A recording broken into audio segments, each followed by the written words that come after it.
I realized that from the embers of youth came the words and truth that became the words and say, this is not the elephant in the room, because see, they never acknowledge the presence of people like me, so I'm just maybe a ghost in the room, a poltergeist moving furniture, hearts and minds, or maybe I'm trying to furnish your soul with something more than what the news cycle feeds you.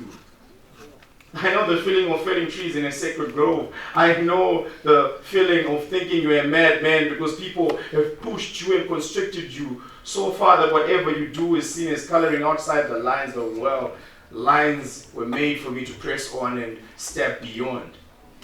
Or maybe I'm just reading the wordsmith. Maybe these words are just reverberating back to myself, but still I treasure them because every single one of them are drawn from a real life. Oh, I'm just in this echo chamber, fated to be heard by no one but myself, fated to be unheard by everyone. But who's everyone if everyone ends up leaving?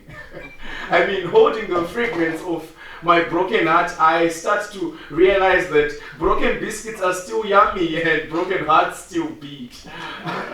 I think to myself that maybe one day I'll dash to my keyboard and strike it with a fire so potent it will warm me through the winter of Cyprus, because I know I was a man made to survive the sum of all seasons. Or maybe from the fire I shall rise again from the ashes like a phoenix because of these words. Maybe I shall see the peace and prosperity prevail like it does in wonder. Maybe maybe in this moment I shall be